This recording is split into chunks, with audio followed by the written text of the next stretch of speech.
한 장의 사진이 한 나라의 기억을 뒤흔들었습니다. 아무도 알려주지 않았던 진실. 지워진 역사의 빈틈 속 일본의 한 여대생은 뜻밖의 운명과 마주하게 됩니다. 그리고 누구도 예상하지 못한 선택을 하게 되죠. 그 충격적인 이야기를 지금부터 함께 들어보겠습니다.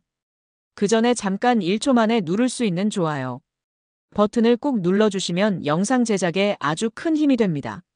그럼 바로 시작하겠습니다. 도쿄대 언론학과 게시판 앞에서 제 이름을 발견했을 때 심장이 멈췄습니다. 타카하시 사오리 한일 과거사 프로젝트 선발. 순간 주변의 소음이 사라지는 느낌이었어요. 해외 취재 프로젝트에 지원한 건 솔직히 경력에 도움이 될 것 같아서였습니다. 그런데 한일 과거사라니. 이건 제가 예상했던 취재와는 달랐죠. 축하해, 사오리. 이번 선발은 경쟁이 치열했어. 야마모토 교수님의 목소리에 고개를 들었습니다. 교수님의 눈빛은 진지했어요. 서대문 형무소 들어봤니? 고개를 흔들었습니다. 한국에 대해 아는 건 서울, 한류, 김치 정도였으니까요. 일제강점기 시절 독립운동가들이 수감되고 고문받던 장소야. 이번 취재는 단순한 과제가 아니라 역사의 산증인을 만나는 과정이 될 거야. 목이 메었습니다. 왜 하필 저인지 다른 주제는 없었는지 묻고 싶었지만 말이 나오지 않았어요. 교수님은 책상 서랍에서 오래된 필름 카메라를 꺼내 저에게 건넸습니다. 이건 내가 학생 시절 쓰던 카메라야. 디지털도 좋지만 필름은 찍는 순간의 진실을 고스란히 담아내지. 사오리, 내 눈으로 보고 내 렌즈로 진실을 담아오렴. 카메라를 받아든 순간 묘한 전율이 느껴졌어요. 마치 이 카메라가 저를 한국으로 부르는 것 같았습니다. 손가락으로 카메라의 금속 테두리를 쓸어내리며 생각했죠. 진실을 렌즈에 담는다. 기숙사로 돌아오는 길 휴대폰에 한국의 서대문 형무소를 검색했습니다. 화면에 나타난 건물들과 전시품들이 낯설었어요. 그리고 일제강점기라는 단어에 가슴이 조여왔습니다. 학교에서는 그저 식민지 시절이라고만 배웠을 뿐 자세한 이야기는 들어본 적이 없었죠. 창가에 앉아 도쿄의 밤거리를 바라보며 생각했습니다. 이제 곧 떠나게 될 서울은 어떤 모습일까? 그리고 거기서 저는 무엇을 보게 될까? 카메라 셔터를 누르는 연습을 하면서 가슴속에서는 두려움과 호기심이 뒤섞였어요. 이건 단순한 취재가 아니라 어쩌면 제 인생을 바꿀지도 모를 여정의 시작이란 생각이 들었습니다. 교수님의 마지막 말이 귓가에 맴돌았어요.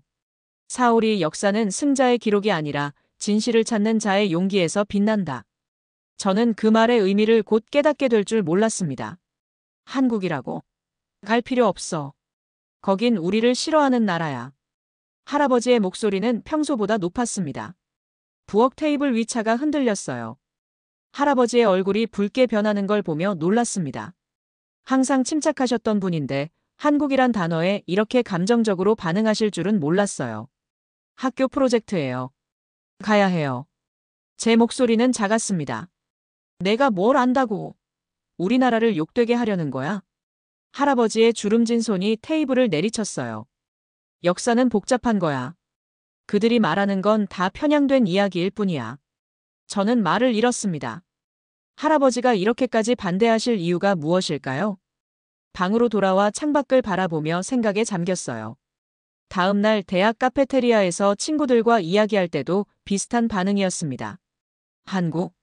좋겠다. 쇼핑 많이 하고 와. 유카가 웃으며 말했어요. 그냥 관광이나 실컷 하고 와. 무슨 역사 취재야. 너무 진지해. 켄지가 어깨를 으쓱하며 말했습니다. 친구들의 반응이 이상했어요. 모두가 한국에 대해 가볍게 생각하거나 아니면 할아버지처럼 적대적이었죠. 역사 교과서를 펼쳐보면 일본은 한국의 발전을 도왔다고만 적혀 있었습니다. 하지만 야마모토 교수님의 눈빛에는 다른 이야기가 담겨 있었어요.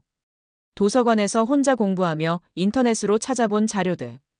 영어로 된 글들은 일본어 교과서와 너무 다른 이야기를 하고 있었습니다. 강제징용, 위안부, 민족 말살 정책. 처음 보는 단어들이 눈앞에 춤추었어요. 숨이 막혔습니다. 정말일까? 속삭였어요. 지금까지 배워온 역사와 너무 달랐습니다. 그렇다면 우리는 무엇을 배워온 걸까요? 온몸에 한기가 느껴졌어요. 여행 가방을 꾸리는 밤, 어머니가 조용히 방에 들어오셨습니다. 사울이 할아버지는 이해해드려. 전쟁을 겪으신 세대라. 어머니의 눈에는 무언가 말하지 못하는 이야기가 담겨 있었어요. 엄마, 우리가 정말 나쁜 짓을 했나요? 제 질문에 어머니는 잠시 침묵하셨습니다. 역사는 누구의 관점에서 보느냐에 따라 달라진단다. 내 눈으로 직접 보고 오렴. 어머니는 제 이마에 키스하고 나가셨어요.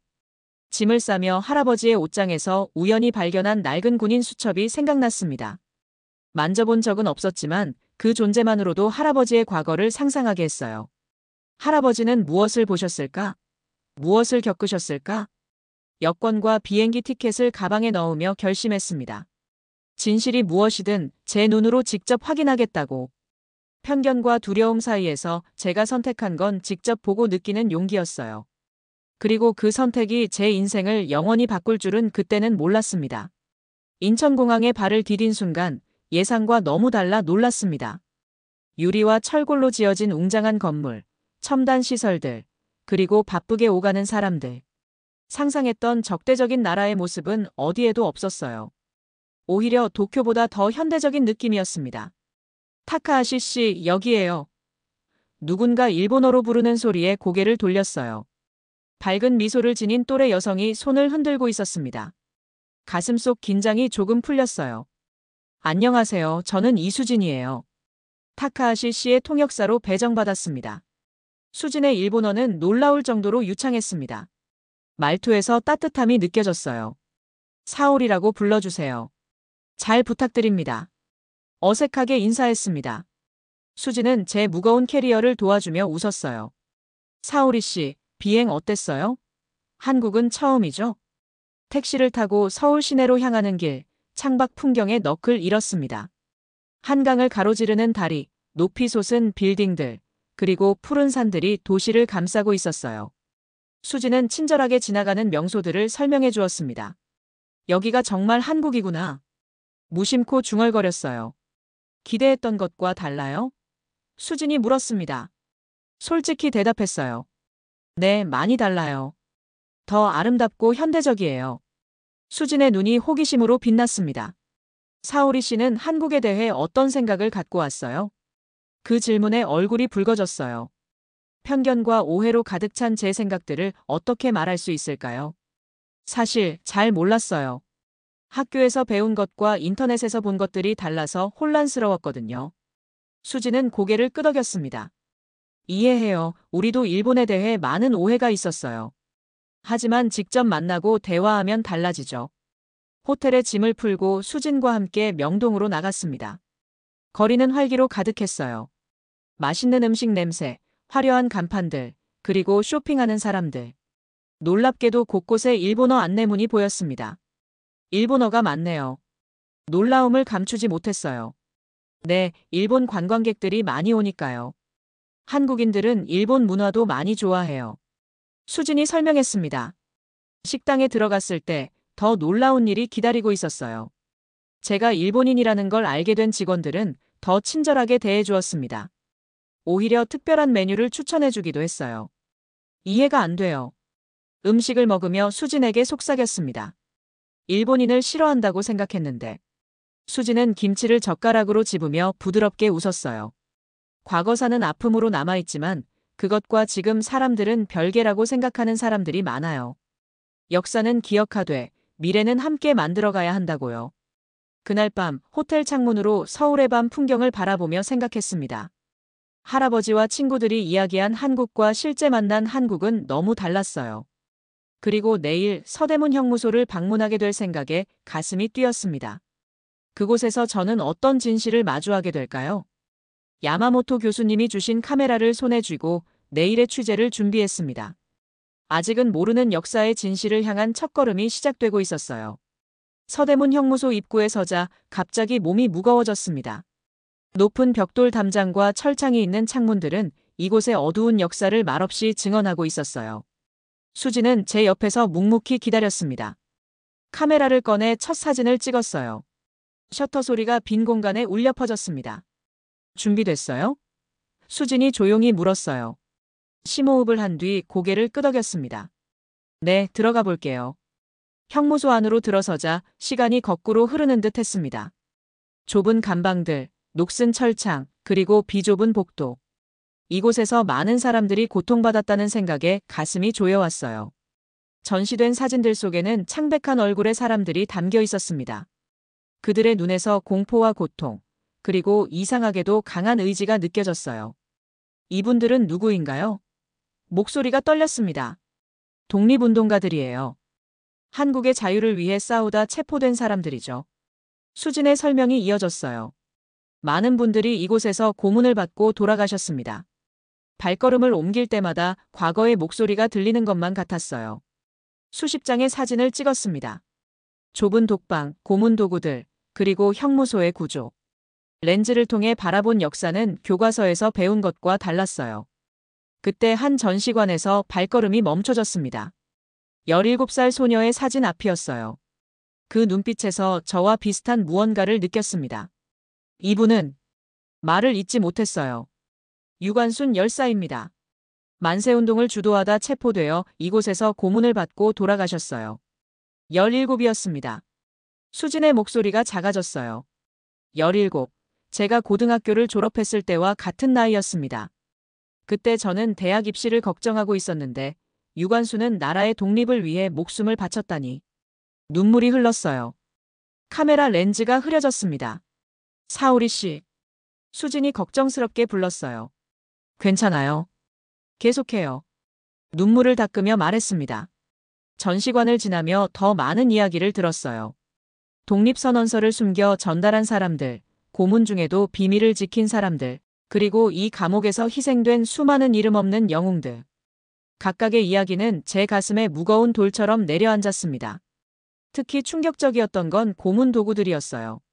손톱 밑에 대나무를 박는 도구, 물고문 장비, 전기 고문 기구.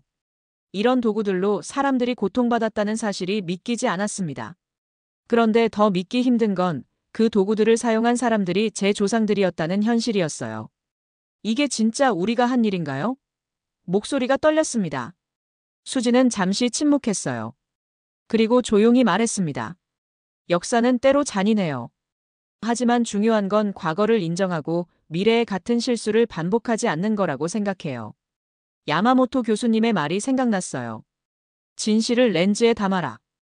이제 그 의미를 조금 이해할 수 있었습니다. 역사의 진실은 승자나 패자의 것이 아니라 그 시간을 살아간 모든 사람들의 것이었어요. 저는 계속해서 셔터를 눌렀습니다. 각 사진에 담긴 건 단순한 장면이 아니라 제 인식이 변화하는 순간들이었어요. 형무소를 나오며 마지막으로 본 것은 석양에 물든 높은 담장이었습니다. 그 담장 위로 자유를 향한 수많은 꿈이 날아갔을 거예요. 저는 그 꿈들을 카메라에 담았습니다. 그리고 그 순간 제 마음속에도 무언가가 날아올랐어요. 진실을 향한 작은 날갯짓이었습니다. 호텔방에서 그날 찍은 사진들을 살펴보고 있을 때였습니다. 서대문 형무소에서 받은 자료집을 펼쳐보니 수많은 이름과 기록들이 있었어요. 한국어로 된 문서를 수진이 번역해준 것을 읽고 있었죠. 그때 눈에 들어온 이름 하나. 타카하시 요시노리. 제 성과 같았습니다. 이 사람. 손가락이 떨렸어요. 수진에게 바로 전화했습니다. 수진 씨, 자료집에 타카하시 요시노리라는 사람이 나와요. 혹시 더 알 수 있을까요? 다음 날, 우리는 국립중앙도서관으로 향했습니다. 수진의 도움으로 타카하시 요시노리에 관한 기록을 찾을 수 있었어요. 오래된 문서들과 사진들을 보면서 점점 더 놀라움이 커졌습니다. 이건 수진도 놀란 표정이었어요. 타카하시 요시노리는 일본군 장교였지만 형무소에서 일어나는 고문에 반대했던 사람이었습니다. 그의 일기에는 인간으로서 용납할 수 없는 일들이 벌어지고 있다는 기록이 남아 있었어요. 그는 몇몇 독립운동가들을 몰래 도와주려다 발각되어 일본으로 강제 송환된 후 기록에서 사라졌습니다. 이분이 혹시 사오리 씨의 친척일까요? 수진이 조심스럽게 물었어요. 심장이 빠르게 뛰었습니다. 모르겠어요. 하지만 우리 집안의 이름에 요시노리가 있었던 것 같아요. 할아버지의 아버지. 할아버지는 그분에 대해 거의 이야기하지 않으셨거든요. 호텔로 돌아와 떨리는 손으로 할아버지께 전화를 걸었습니다. 할아버지, 증조 할아버지 이름이 요시노리셨나요? 전화 너머로 긴 침묵이 이어졌어요. 그리고 할아버지의 목소리가 떨리며 들려왔습니다. 어떻게 알았니? 서대문 형무소 기록에서 봤어요. 증조 할아버지는 고문에 반대하셨던 분이셨나요? 할아버지의 숨소리가 거칠어졌습니다. 그 이야기는 하지 마라. 우리 가문의 수치야. 수치라뇨? 인간적인 행동을 하신 건데요. 제 목소리도 떨렸어요. 내 증조부는 나라의 배신자로 몰려 모든 것을 잃었다. 그래서 우리 가족이 가난 속에서 살았던 거야. 그 일로 내 증조모는 자살했고. 할아버지의 목소리가 끊어졌어요. 그 이야기는 이제 그만두자. 넌 아무것도 모른다. 전화가 끊겼습니다. 방 안에 혼자 남겨진 채 머릿속이 복잡해졌어요. 증조 할아버지는 배신자가 아니라 양심에 따라 행동한 사람이었습니다. 그런데 왜 우리 가족은 그것을 수치로 여겼을까요? 다음 날 수진과 함께 더 깊은 조사를 했습니다. 타카하시 요시노리는 몇몇 독립운동가들의 탈출을 도왔고 특히 고문당하던 여성들을 보호하려 했다는 기록이 있었어요. 그는 군부의 잔혹함에 저항한 양심적 일본인으로 한국 역사가들에게 기록되어 있었습니다. 놀랍네요. 수진이 말했어요. 역사 속에는 항상 선한 사람들이 있어요. 어느 쪽에 있든지. 제 눈에 눈물이 고였습니다. 할아버지는 이 사실을 아셨을까요? 증조 할아버지가 실제로는 영웅이었다는 걸요. 수진은 조용히 제 손을 잡았어요. 어쩌면 너무 아파서 그 사실을 받아들이기 어려우셨을 수도 있어요. 전쟁은 사람들에게 깊은 상처를 남기니까요. 밤이 깊어갈수록 제 마음속에는 이상한 평화가 찾아왔습니다. 저와 한국, 그리고 이 역사 사이에는 피할 수 없는 연결고리가 있었어요. 그리고 그 연결고리의 시작은 바로 증조 할아버지, 타카하시 요시노리였습니다. 그분은 어두운 시대에 자신의 양심을 지킨 사람이었어요. 그의 피가 제 안에 흐르고 있다는 사실이 자랑스러웠습니다. 수진에게 말했어요. 이 이야기를 알려야 해요. 증조 할아버지의 이야기뿐만 아니라 서대문 형무소에서 벌어진 모든 일들을요. 수진의 눈에 결의가 빛났습니다. 그럼 함께해요, 사오리 씨. 그날 밤 저는 지금까지 찍은 사진들을 보며 새로운 사명감을 느꼈어요. 이것은 단순한 학교 과제가 아니었습니다. 이것은 진실을 찾는 여정, 그리고 잊혀진 목소리들을 되살리는 일이었어요. 사진전을 열면 어떨까요? 아침 식사 중에 수진이 제안했습니다. 그녀의 눈은 열정으로 빛나고 있었어요. 사오리 씨가 찍은 사진들과 타카하시 요시노리 씨의 이야기를 함께 전시하는 거예요. 일본과 한국 양국에서요. 그 순간 가슴이 두근거렸습니다. 저는 단순히 과제를 위해 온 것뿐인데 이제 역사의 한 부분을 알리는 일에 동참하게 될 줄은 몰랐어요. 정말 가능할까요? 불안함과 설렘이 뒤섞인 목소리로 물었습니다. 수지는 자신감 있게 고개를 끄덕였어요. 제가 대학에서 문화교류 동아리 회장이에요. 우리 학교 갤러리를 먼저 빌릴 수 있고 도쿄대에도 연락해 볼 수 있어요. 그렇게 우리의 공동 사진전 계획이 시작되었습니다. 제가 찍은 서대문 형무소의 사진들, 유관순 열사의 모습, 그리고 증조 할아버지 타카하시 요시노리의 기록들. 모든 것이 하나의 이야기로 엮여갔어요. 밤늦게까지 사진을 고르고 설명문을 작성하고 전시 구성을 계획했습니다. 수지는 한국어를, 저는 일본어를 담당했어요. 우리는 이 전시가 양국 사람들에게 진실을 바라보는 용기에 관한 것임을 강조했습니다. 야마모토 교수님께 연락해 볼게요. 용기를 내어 교수님께 이메일을 보냈습니다. 예상과 달리 교수님의 답장은 놀라울 정도로 열정적이었어요. 사오리, 내가 진정한 저널리스트의 자세를 보여주고 있구나. 도쿄대 갤러리를 섭외하겠다. 하지만 조심해라. 모두가 진실을 환영하지는 않을 테니. 교수님의 경고는 곧 현실이 되었습니다. 일본 커뮤니티 사이트에서 저희 전시 소식이 퍼지자 비난의 목소리가 커졌어요. 국익을 훼손하는 행위, 자랑스러운 역사를 망치는 매국노, 한국의 프로파간다에 놀아나는 어리석은 학생. 댓글들이 차올랐습니다. 호텔 로비에서 수진과 만났을 때 그녀의 표정이 어두웠어요. 사오리 씨, 한국 쪽에서도 반발이 있어요. 일본인을 내세워 위안부와 독립운동을 희석시키려는 시도라고 비난하는 사람들이 있어요. 가슴이 무거워졌습니다. 우리가 하려는 일은 화해나 용서를 강요하는 것이 아니었어요. 그저 진실을 있는 그대로 보여주는 것뿐인데 왜 이렇게 어려운 걸까요? 포기할까요? 제 목소리가 작아졌습니다. 수지는 단호하게 고개를 저었어요. 아니요, 더 널리 알려야 해요. SNS를 활용해서요. 그날 밤, 우리는 진실의 렌즈 캠페인을 시작했습니다. 제가 찍은 사진들과 짧은 이야기를 인스타그램과 트위터에 올렸어요. 특히 증조 할아버지의 일기 중 일부를 번역해 공유했습니다. 나는 오늘도 소리치는 젊은이들의 비명을 들었다. 그들이 원하는 것은 단지 자신의 나라를, 자신의 말을 지키고 싶다는 것뿐인데, 우리는 무슨 권리로 그들을 고문하는가? 이것이 과연 천황 폐하께서 원하시는 일인가? 나는 더 이상 침묵할 수 없다. 타카하시 요시노리, 1938년 일기. 놀랍게도 반응은 폭발적이었습니다. 몇 시간 만에 수천 명이 공유했고, 사람들이 자신의 가족 이야기를 댓글로 남기기 시작했어요. 일본인들 중에는 비슷한 양심적 조상들의 이야기를, 한국인들은 독립운동 관련 가족사를 공유했습니다. 수진이 흥분해서 전화했어요. 사오리 씨, CNN과 BBC에서 인터뷰 요청이 왔어요. 우리의 작은 시도가 이렇게 큰 파장을 일으킬 줄은 몰랐습니다. 이제 돌이킬 수 없는 강을 건너고 있다는 느낌이 들었어요. 두렵기도 했지만 이상하게도 제 마음은 평온했습니다. 이것이 바로 진실이 주는 힘이 아닐까요? 그날 밤 할아버지에게서 온 문자 메시지는 단 한마디였습니다. 가문의 수치. 눈물이 흘렀지만 저는 결심했어요. 진실을 알리는 일이 어떤 결과를 가져오든 끝까지 해내겠다고. 수진과 함께 우리는 역사 속 침묵된 목소리들을 대신해 외치기로 했습니다. 타카하시 사오리는 이제 우리 딸이 아니다. 전화 너머로 할아버지의 분노에 찬 목소리가 울려 퍼졌습니다. 엄마가 떨리는 목소리로 전화해서 알려주셨어요.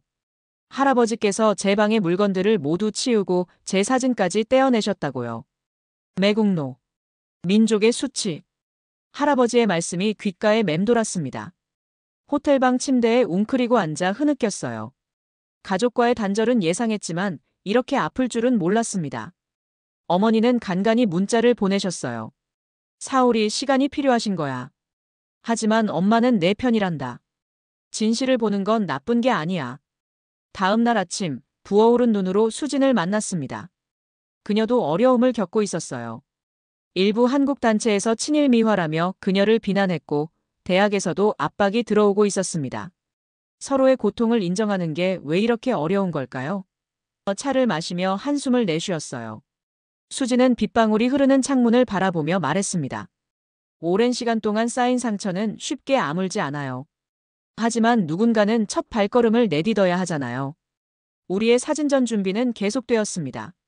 놀랍게도 양국의 젊은 학생들이 자원봉사자로 참여하기 시작했어요. 우리 SNS 캠페인에 감동받은 사람들이었습니다. 그들의 도움으로 서울대학교 갤러리에서 첫 전시회를 열게 되었어요. 개막일 아침, 내 손은 떨리고 있었습니다. 정말 사람들이 올까요? 수진에게 불안하게 물었어요. 걱정 마세요. 수진이 따뜻하게 미소 지었습니다. 이미 온라인 예약이 가득 찼어요. 전시장 문이 열리고 사람들이 들어오기 시작했습니다. 노인부터 학생들까지 다양한 연령층의 방문객들이 사진을 보며 깊은 감상에 빠졌어요.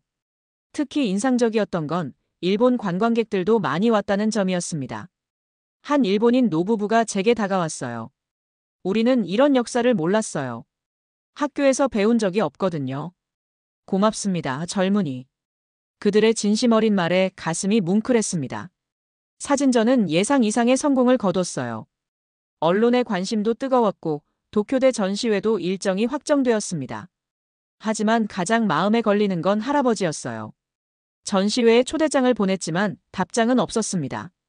개막일 내내 입구를 살폈지만 할아버지의 모습은 보이지 않았어요. 저녁이 되어 방문객이 줄어들 무렵 수진이 급하게 다가왔습니다. 사오리 씨, 저기 보세요. 그녀가 가리킨 곳에는 한 노인이 서 있었어요. 할아버지였습니다. 숨이 멎는 것 같았어요. 할아버지는 천천히 사진들을 보고 계셨습니다. 특히 증조 할아버지의 일기와 사진 앞에서 오랫동안 머무르셨어요. 할아버지의 눈에서 눈물이 흘러내리는 것을 멀리서 볼 수 있었습니다. 다가가고 싶었지만 다리가 떨려 움직일 수 없었어요. 할아버지는 마지막 사진까지 보신 후 조용히 전시장을 나가셨습니다. 말 한마디 없이 저를 보지도 않고요. 그날 밤 호텔방에서 울면서 일기를 썼습니다. 할아버지가 오셨다. 하지만 여전히 나를 인정하지 않으신다. 그래도 괜찮다. 나는 내가 옳은 일을 하고 있다는 걸 안다. 증조 할아버지처럼 진실을 위해 모든 것을 잃을 각오가 되어 있다. 다음 날 예상치 못한 소포가 도착했어요. 발신인은 없었지만 열어보니 오래된 군인 수첩이었습니다. 할아버지의 아버지, 즉 제 증조 할아버지의 것이었어요. 메모 한 장이 함께 들어 있었습니다. 내 증조부의 것이다. 이제 너에게 돌려주마. 그는 항상 옳은 일을 했다. 나는 그걸 인정하지 못했지만 너는 그의 용기를 이어받았구나. 눈물이 멈추지 않았습니다. 작은 변화였지만 큰 의미가 있었어요. 할아버지의 마음속에도 아주 천천히 변화가 시작된 것 같았습니다. 도쿄 하네다 공항에 도착했을 때 낯선 긴장감이 몰려왔습니다. 고향이지만 이제는 다른 눈으로 보게 될 곳이었어요. 서울에서의 한 달이 제 인생을 완전히 바꿔놓았습니다. 이제 저는 예전의 사오리가 아니었어요. 사오리 씨, 전시회 준비는 잘 되고 있어요.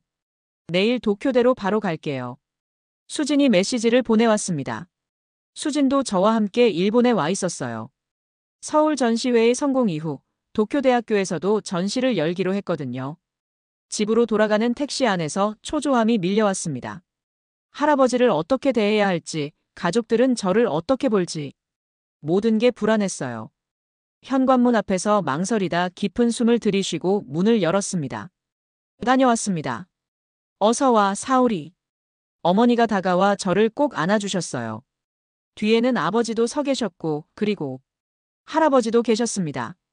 침묵이 흘렀어요. 할아버지와 저는 서로를 바라보기만 했습니다. 그때 할아버지께서 천천히 다가오셨어요. 예상과 달리 할아버지는 제 앞에 무릎을 꿇으셨습니다. 사오리, 용서해다오. 이 고집불통 노인을. 할아버지의 목소리가 떨렸어요. 눈물이 흘렀습니다. 저도 할아버지 앞에 무릎을 꿇고 그분을 안았어요.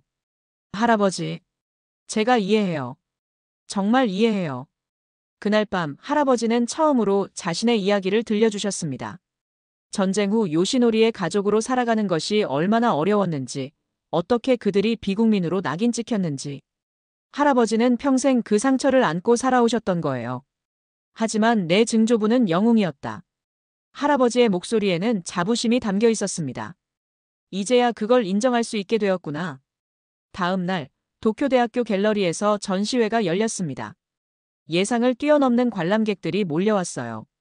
일본 주요 언론들도 전시회를 보도했고 특히 일본인 학생이 본 한일 역사라는 제목으로 큰 관심을 받았습니다. 가장 놀라운 순간은 할아버지께서 전시장에 오셨을 때였어요. 할아버지는 증조 할아버지의 일기와 사진 옆에 서서 방문객들에게 직접 이야기를 들려주셨습니다. 내 아버지는 인간의 존엄성을 위해 싸웠습니다. 그는 올바른 일을 했습니다. 전시회가 끝나갈 무렵 한국과 일본의 청년들이 모여 공유된 역사 프로젝트를 시작하기로 했습니다. 수진과 저는 공동책자를 발간하기로 했어요. 우리의 작은 시도가 이렇게 큰 변화를 가져올 줄은 몰랐습니다. 마지막 날 수진과 함께 도쿄타워에 올라 밤 풍경을 바라보며 이야기했습니다. 사오리 씨, 다음엔 어디로 갈 거예요? 수진이 물었어요. 웃으며 답했습니다. 어디든 진실이 필요한 곳이요. 이제 제 카메라는 단순한 도구가 아니라 역사의 증인이 되었으니까요. 집으로 돌아오는 길, 야마모토 교수님의 카메라를 손에 쥐고 생각했습니다. 진실을 렌즈에 담아라라는 말의 진정한 의미를 이제야 이해했어요. 역사는 승자나 패자의 것이 아닙니다. 그것은 용기 있게 진실을 마주한 모든 이들의 것이죠. 서대문 형무소에서 시작된 저의 여정은 이제 새로운 시작점이 되었습니다. 한국은 아픈 역사를 부끄러워하지 않고 품어낸 나라였어요. 그리고 그 진정성에 감동한 저, 일본의 한 학생이 스스로 과거를 직시하게 되었습니다. 오늘도 저는 카메라를 들고 세상으로 나갑니다. 진실을 찾아 기록하고 알리기 위해서요. 그것이 제가 한국에서 배운 가장 소중한 교훈이니까요. 역사는 결코 과거에 머물지 않습니다. 그것은 우리가 함께 만들어가는 현재이고 미래입니다. 렌즈를 통해 본 진실은 때로 아프지만 그 아픔을 통해 우리는 더 나은 내일을 꿈꿀 수 있습니다. 저는 이제 그 꿈을 위한 작은 다리가 되기로 했습니다. 한국과 일본, 과거와 미래를 잇는 다리 말이에요. 셔터를 누를 때마다 저는 다짐합니다. 진실을 담아 미래를 열어가리라. 진실을 외면하지 않고 과거를 직시하는 용기. 그것이야말로 더 나은 미래를 만드는 첫걸음입니다. 작은 렌즈 너머로 시작된 한 여대생의 변화는 우리 모두에게 질문을 던집니다. 당신은 진실 앞에서 어떤 선택을 하겠습니까? 오늘 이야기가 마음에 닿았다면 구독과 좋아요, 알림 설정으로 함께 해주세요. 우리는 다음 이야기에서 다시 만나겠습니다.